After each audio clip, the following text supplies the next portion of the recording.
कि एआईएमआईएम एक सांप्रदायिक पार्टी है। जिन्होंने कहा है, अखिलेश जी ने कहा है, पहले तो वो तय करें कि वो किसकी टीम के है।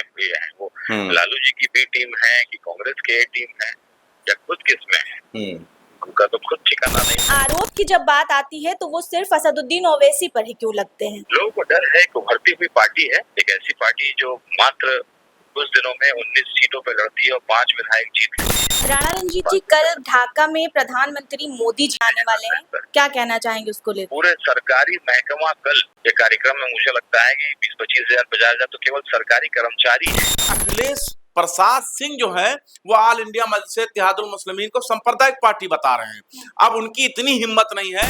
मतलब आप सीधे सीधे ये कहना चाहते हैं कि सूप बोले तो बोले लेकिन चलनी भी बोले जिसमें 72 छेद। सलाम नमस्कार, मैं हूं आपके साथ अनम जाहिद और आप देख रहे हैं 24 तक न्यूज। जिस तरीके से बिहार के अंदर साल के आखिर में चुनाव होने हैं और चुनाव से पहले तमाम जो सियासी घमासान है वो देखने को मिल रहा है, आरोप प्रत्यारोप का जो दौर है वो भी लगातार देखने को मिल रहा है। अभी कुछ दिन पहले एआईएमआईएम के जो तमाम नेता राजद कार्यालय पर पहुंचे थे और एमआईएम की तरफ से ये इच्छा जताई गई थी कि हम भी महागठबंधन में शामिल होना चाहते हैं और एक साथ चुनाव लड़ना चाहते हैं। इस पर अब कांग्रेस के जो राज्यसभा सांसद है अखिलेश प्रसाद सिंह, उनका एक बयान आया है। उन्होंने कहा है कि असदुद्दीन ओवैसी जो है उनकी पार्टी एक सांप्रदायिक पार्टी है। पर बात करने के लिए हमारे साथ ग्राउंड रिपोर्टर मोहम्मद जैफ मौजूद है, जो कि ग्राउंड पर जनता के मुद्दों को लेकर हमेशा बने रहते हैं और राजनीतिक जानकारी भी रखते हैं। इनसे चर्चा करेंगे कि इस पूरे मामले को कैसे देख रहे हैं। जैफ आप। अनम बहुत बहुत शुक्रिया। हम लोगों की निगाह जो है वो बिहार की राजनीति पर है और हम लोग गए थे, ग्राउंड भी किया था, जनता क्या सोच रही है, जनता के दिल में क्या है वो माहौल जानने की कोशिश करी है। लेकिन सवाल यहाँ है कि एनडीए में क्या फूट दिखाई दे रहा है? एनडीए में जितने लोग थे वो हैं, एनडीए में कहीं फूट दिखाई नहीं दे रहा। देखिए चिराग पासवान जो बयान दे रहे हैं वो आज नहीं कल उनको भाजपा मना लेगी। अभी टिकट को लेकर चिराग पासवान बोल रहे हैं ताकि उनको टिकट ज्यादा मिल जाए, सीट ज्यादा मिल जाए, लेकिन वो भाजपा है, वो बीजेपी है, मना लेगी। आपके इस बात से मैं सहमत हूँ क्योंकि इसका जीता जागता सबूत जो है वो उत्तर प्रदेश में ओम प्रकाश राजभर के जरिए देखा गया। ओम प्रकाश राजभर, केशव प्रसाद मौर्य, योगी आदित्यनाथ, कितना आपसी तनातनी था। जो लोग अखिलेश यादव कई बार मंच से बोले कि डबल इंजन टकरा रहा है, लेकिन भाजपा है, मनाने में कामयाब है। अब बात अगर हम करें कि इंडिया अलायंस में बिहार के अंदर क्या चल रहा है, बिहार में आप सोचिए जिस तरीके से ऑल इंडिया मजलिस इत्तेहादुल मुस्लिमीन को सांप्रदायिक पार्टी कहा गया। आप देखिए यहाँ पर इंडिया अलायंस से अगर बात किया जाए तो अरविंद केजरीवाल की पार्टी, आम आदमी पार्टी अलग लड़ेगी, चंद्रशेखर आजाद की पार्टी आजाद समाज पार्टी बिहार में अलग लड़ेगी, स्वामी प्रसाद मौर्य की पार्टी अलग लड़ेगी, बीएसपी अलग लड़ेगी, सारी पार्टियां अलग लड़ेंगी। अभी अखिलेश का स्टैंड क्या होगा ये पता नहीं है। लेकिन आप समझिए यहाँ पर अब इंडिया अलायंस में कितना फूट है। इंडिया अलायंस आपने तमाम पार्टियों के अभी नाम गिनाए जैफ कि ये भी इंडिया अलायंस के ही हिस्से हैं और अलग अलग अपनी पार्टी से चुनाव लड़ रहे हैं, लेकिन आरोप असदुद्दीन ओवैसी पर केवल क्यों लगता है? क्या मुस्लिम लीडर है इसलिए या सच में भाजपा को फायदा पहुंचाने का काम करते इसलिए आरोप लगता है? सांप्रदायिक पार्टी कहा गया है और उद्धव ठाकरे के साथ अभी उनके भाई राज ठाकरे हाथ मिलाए, राज ठाकरे उद्धव ठाकरे से हाथ मिलाए, दोनों भाई एक साथ हुए। देखिए दो भाई मिलते हैं, ये खुशी सबको होती है कि दो भाई मिल रहे हैं। लेकिन एक बात बताइए, इंडिया अलायंस के साथ उद्धव ठाकरे हैं कि नहीं? है। लेकिन जो राज ठाकरे की मान से एक संगठन है वो क्या कर रही है महाराष्ट्र के अंदर?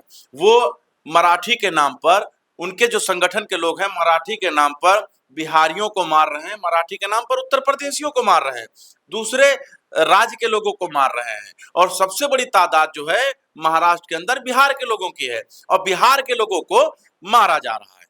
और अखिलेश प्रसाद सिंह जो है वो ऑल इंडिया मजलिस इत्तेहादुल मुस्लिमीन को सांप्रदायिक पार्टी बता रहे हैं। अब उनकी इतनी हिम्मत नहीं है कि वो जो है उद्धव ठाकरे से ये कहते हैं कि ये सांप्रदायिक संगठन, ये सांप्रदायिक को बढ़ावा देती है संगठन और इस संगठन के व्यक्ति से आप हाथ न मिलाइए और इस संगठन का कोई वास्ता नहीं है इंडिया अलायंस के दूर दूर तक। सीधे कहना चाह रहे हैं सूप बोले तो बोले, लेकिन चलनी भी बोल रही है जिसमें 72 छेद है। और सबसे बड़ी बात है, एक गाना है तुम्हारे अंगने में हमारा क्या काम, जैसे अमिताभ बच्चन का। अब आप समझिए सीमांचल में इतनी सीटें हैं, उस सीटों पर जो है असदुद्दीन अवैसी ने 5 साल काम किया है। याद होगा आपको, असदुद्दीन अवैसी नदी में उतरकर पैदल चले थे और चलने के बाद उन्होंने कहा था ये पुल जब तक नहीं बनेगा जब तक हम लड़ते रहेंगे, और पुल बन गया। मतलब ओवैसी की भूमिका वहां पर देख रहे हैं कि जो है नाम वाला वही तो बदनाम है, कि ओवैसी की लोकप्रियता जिस तरीके से बढ़ रही है, उनका नाम हो रहा है, लेकिन फिर भी उनको बदनाम किया जा रहा है। हम समझते हैं इस बात पे ज्यादा बहस ना करके पार्टी का कोई जिम्मेदार जिससे हम लोग बात कर लेते हैं, वो स्पष्ट बता देगा कि आखिर इस पार्टी को जो सांप्रदायिक पार्टी कहा गया है उसके क्या मायने वो लोग सोच रहे हैं और क्या कहना चाहते हैं।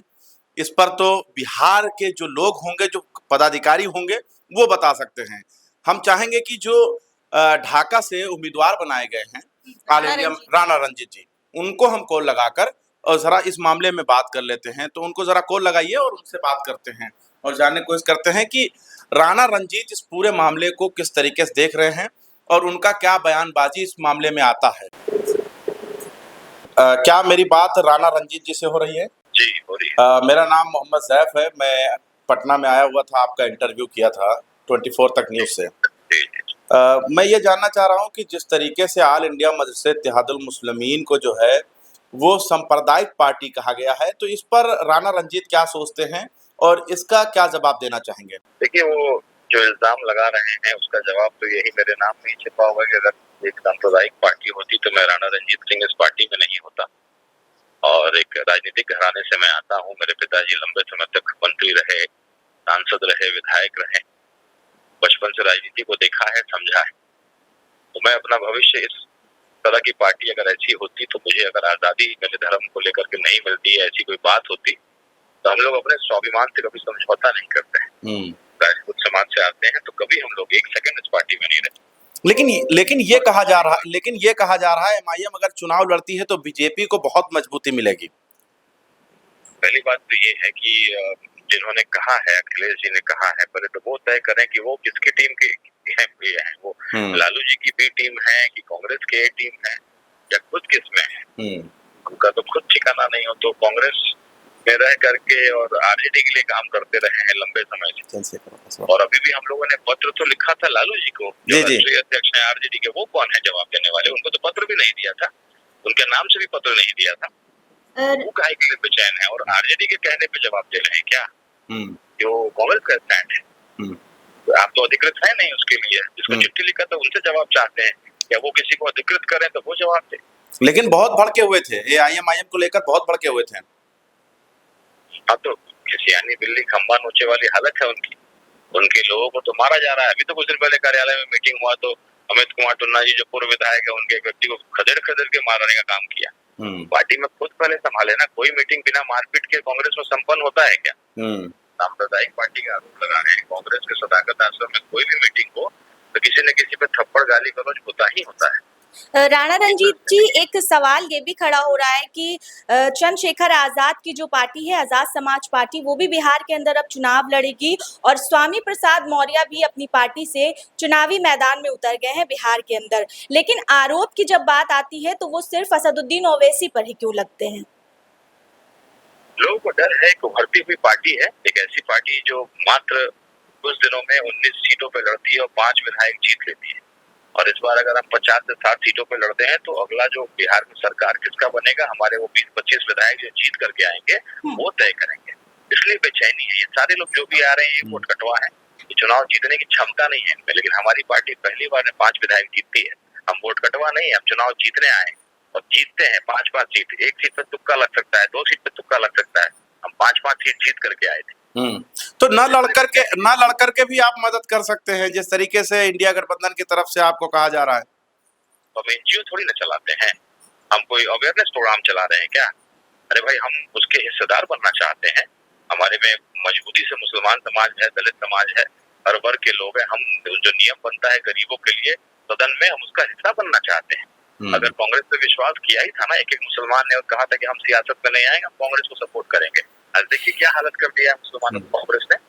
अगर किसी स्टेट में, केरला की बात करिए, चाहे तेलंगाना, हैदराबाद की बात करिए, जहाँ पे भी मुस्लिम पार्टी है वहाँ मुस्लिम वोटर्स का, मुस्लिम के लोगों का सम्मान है। लेकिन जहाँ पे नहीं है वहाँ की हालत देख लीजिए क्या है। हमने किसी दूसरे को अपना नेता माना हुआ है, हमने दूसरे का गार्जियन बनाया हुआ है। अपना बाप होता है, अगर मर भी जाए, बीमार भी हो ना, बिस्तर भी हो, तो भी एक अपना जो होता है वो अपना चिंता होती है। यहाँ गैरों के लोग अपना पिता नहीं बना सकते, तो इसलिए हम लोग अपनी क़यादत, अपनी ताकत खड़ी। लेकिन जब आप इतना सब कुछ बता रहे हैं तो अब इंतजार किस बात का है? बिल्कुल, हम अपने काम को कर रहे हैं, हर चीज को हम फेसबुक पे थोड़ी ना बताते हैं। हमारी रणनीति चल रही है, हम लोग कई पार्टियों से लगातार मिल रहे हैं। आज भी हम लोग की कई मीटिंग्स हैं, कई समाज के अलग अलग पार्टियों को गठबंधन में रखेंगे, थर्ड फ्रंट की तरफ हम लोग काम कर रहे हैं और बहुत जल्दी उसकी घोषणा करेंगे। एक प्रेस कॉन्फ्रेंस बुलाएंगे, सब लोग जितने भी हमारे सहयोगी थर्ड फ्रंट में होंगे उसको सामने लाएंगे। राणा रंजीत जी, कल ढाका में प्रधानमंत्री मोदी जी आने वाले, मोतिहारी में आने वाले हैं, मोतिहारी में आने वाले हैं, क्या कहना चाहेंगे उसको लेकर? स्वागत है हमारे प्रधानमंत्री जी का, 5वीं बार आ रहे हैं और मुझे लगता है कि करोड़ों रुपए, माने 200-300 करोड़ रुपए खर्च किए जा रहे होंगे उनके इस कार्यक्रम में। अच्छा, वो प्रधानमंत्री के रूप में आ रहे हैं कि एक जो है किसी पार्टी के प्रचारक के रूप में आ रहे हैं, वो तो उनसे सवाल करिए। जनता पे इसका कुछ इफेक्ट पड़ने वाला है कि नहीं राणा रंजीत जी? जी, जनता पे इसका कुछ इफेक्ट पड़ने वाला है कि नहीं? स्थिति ये है कि ट्रेन से लोगों को पूरे देश से लाया जा रहा है, पूरे देश से लाया जा रहा है। जितने भी बिहार के कर्मचारी हैं, स्पेशल ट्रेन चालू किया जा रहा है। एक एक सरकारी आंगनवाड़ी केंद्र वाले लोगों को, सेविका को, आंगनवाड़ी जितने भी शिक्षक हैं, सबको बुलाया जा रहा है। पूरे सरकारी महकमा कल ये कार्यक्रम में मुझे लगता है कि 20-25 हजार, 50 हजार तो केवल सरकारी कर्मचारी हैं जो आ रहे हैं और उनका अटेंडेंस वही ग्राउंड में लगेगा और स्ट्रिक्टली मना कर दिया है कि कोई छुट्टी आपको नहीं मिलेगा। तो 50 हजार तो आप सरकारी कर्मचारियों को एकत्रित कर रहे हैं। ये तो है आपकी व्यवस्था, ये तो आप अपने आकलन के अंतरात्मा से पूछिए। बाहर की भीड़ जो आप दिखाइए, सारे सरकारी लोग उसमें नजर आए। एक वीडियो आपने शेयर किया है अपने फेसबुक पेज पर। एक लड़का है, वो शायद थोड़ा से ग्राउंड रिपोर्टिंग करता है, तो उसे जो है धमकी दिया जा रहा है और आपने उसको शेयर किया। क्या है पूरा मामला?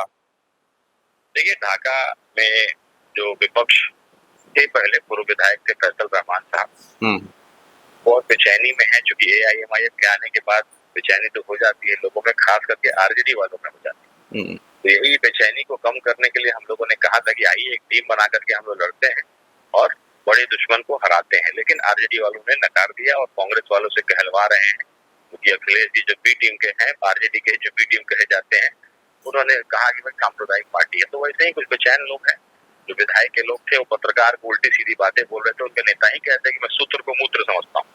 यही संस्कार है उस दल का, उस दल के कार्यकर्ताओं का, उस दल के नेता का। तो एक पत्रकार भाई है, उनको गालियां दे रहे हैं। तो क्या वो पत्रकार अब सुरक्षित हैं? बिल्कुल सुरक्षित है और हम लोग उनके साथ खड़े हैं। हमने कहा है मानहानि का दावा करिए, आपके ऊपर अगर पैसे का इल्जाम लगाया गया है, आपके साथ बदतमीजी किया गया है, आपको अपमानित किया गया है, बेशक आप केस करिए, हम आपके साथ खड़े हैं, हर तरफ से खड़े रहेंगे। चलिए, बहुत बहुत शुक्रिया बात करने के लिए राणा रंजीत जी। बहुत अच्छा लगा कि आप हमें समय दिए, बहुत बहुत धन्यवाद। तो देखिए, ये हमारे साथ राणा रंजीत जी मौजूद थे जिनसे हम बात कर रहे थे। राणा रंजीत ने तो सीधा सीधा उन्होंने कहा कि आपने पहले ही साबित कर दिया कि सांप्रदायिक पार्टी कहने वालों के लिए करारा जवाब इस बात का था कि राणा रंजीत का कहना था कि मैं खुद उदाहरण हूं, क्योंकि मेरा नाम राणा रंजीत सिंह है। और सबसे बड़ी बात क्या है कि सारी पार्टियां अलग अलग लड़ने की बात कर रही हैं, यहाँ तक कि आम आदमी पार्टी भी चुनाव वहां पर अलग लड़ेगी। यानी सबसे ज्यादा खतरा इंडिया अलायंस को है।